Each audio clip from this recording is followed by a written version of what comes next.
I know I got about 14, 15 other guys in here. We can make her feel like she's in heaven right after the show, huh? I'm such a dog. Woo, woo. All righty. Keeping the show good. I know you're out there. All righty. Hey, you want a little heaven right now? All righty. Our next performer, we are happy to have him here. He works all over the country. Please welcome Dan Greenberg, everybody. Dan Greenberg.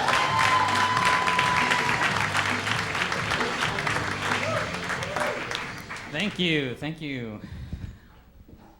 Hello, everybody. So I want to start with something real. Something really real. Happened to me the other day. I was driving down the street. I looked to my right, and I saw a chicken on the side of the street. And I kept driving, and I thought to myself, oh my God, he was probably trying to cross the road. And then I got really down on myself because I was like, I didn't ask him why.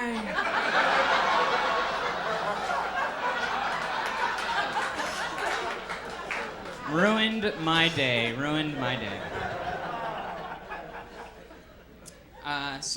For a long time, I used to work as a call center recruiter, which means I would answer phone calls and help schedule people to interviews.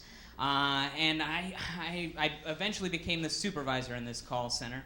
And we used to interview for amazing companies, like a very famous convenience store called 7-Eleven. Now, if you've ever been to a 7-Eleven, and I'm guessing most of you have, you know that the people who work behind the counter are not always the brightest crayons in the box. So this one guy, he missed his interview completely. Called up, tried to get another one, but 7-Eleven won't give you another one because they have standards. And so he asked to speak with the supervisor, which I was at the time. I come over to the phone, I say, hello, sir, I'm the supervisor. My name is Dan. How can I help you? He goes, you the supervisor? I said, yes. How can I help you? He's like, well, they saying I did not come to my interview, and that's not true. You see, what had happened was... And the thing about what had happened is whenever anybody says what had happened was, the next thing they tell you is a lie. I don't care who it is, it's your mother, it's your grandmother, they're telling you a story, suddenly they're like, what had happened was, Grandma, you just lied to me. So he continues with this story. He says, you see, what had happened was I came to my interview, but the manager, she had stepped out to buy a pack of cigarettes. And I said, sir, we sell cigarettes at 7-Eleven. And he got really quiet, and he was like, you right, I guess I didn't think that one through. And he hung up the phone. I was pretty sure I was done with this guy, but 10 minutes later, I got another phone call from him. I pick up the phone, and I say, hello, sir, I'm the supervisor. My name is Dan. How can I help you? He goes, you the supervisor? I said, yes, I am. How can I help you? He's like, well, they saying I did not come to my interview, and it's true, I did not come to my interview. But you see, what had happened was, I was on my way to the interview when I got a phone call, and my kids was kidnapped. Now, I can't come to an interview when my kids is kidnapped. I gotta find them kids. So I said, sir, this is the same supervisor you just spoke with 10 minutes ago. You told me the story about the cigarettes, which we both decided together was untrue. And he got real quiet again, and he's like, you right, guess I didn't think that one through neither. So I'm pretty sure I'm done with this guy for the day, but I look at the phone, and there he is again. He calls again. I pick up the phone. I say, hello, sir, my name is Dan. I'm the supervisor. How can I help you? He's like, you the supervisor? I said, yes, I am. How can I help you? He's like, the same supervisor I just spoke with? Yes, sir. How can I help you? Well, good news. The kids is back. So I can make my interview now. He didn't get a job. I recently just lost 40 pounds. You know what? Sorry, guys. Found it right here. Whoops. Think you couldn't misplace that. No, but on a serious note, I did try to join the gym the other day, and if you've ever joined a gym, those people are really pushy when they're selling you this stuff.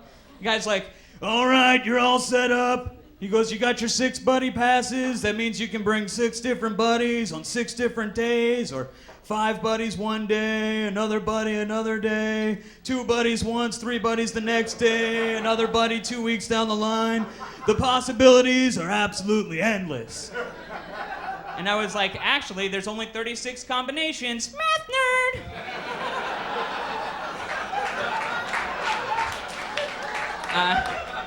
And he continued, he tried to push protein powder on me, like I need it. He's like, all right, he's like, you're all signed up, now you need this. He's like, it's protein powder. You take 1 scoop of this, you put it in your milk, your juice, your smoothie in the morning. It's like eating 5 steaks, that's 8 chickens. And I was really confused because as a big dude, I had no idea that there was a steak to chicken ratio.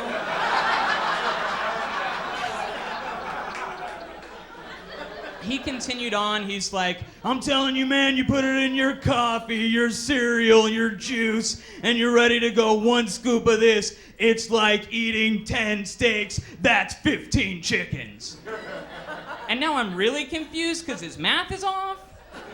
And I'm looking all over the protein powder to see the conversion chart of steaks to chickens. And there was nothing. So I didn't join that gym. Oh well. I'll get exercise driving. So I just turned 30 a couple of months ago. All right, yes! Everybody loves numbers.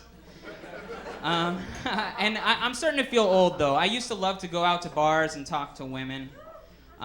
You might look at me and think, like, hey, that guy's probably not that good at talking to women. But you know what? Jokes get you everywhere. I'm amazing at talking to women. It's getting them to come back to my house that's hard. But jokes get you everywhere. Jokes get you everywhere. And actually, the other day, the favorite of mine didn't work out so well. Went right over her head. The girl asks me what I do for a living. I said, well, I am a ninja. However, my friend here is in sales at AT&T and just got a promotion. Now, this is funny for 2 reasons. 1, clearly I could never be a ninja. And 2, my friend was Japanese. But it went right over her head. She's like, you're a ninja? Where? I was like, well, it's kind of freelance.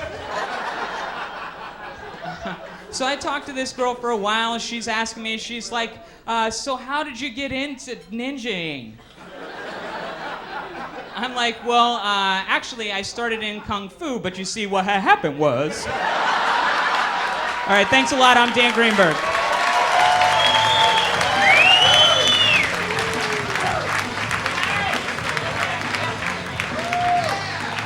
Dan Greenberg, everybody, right there.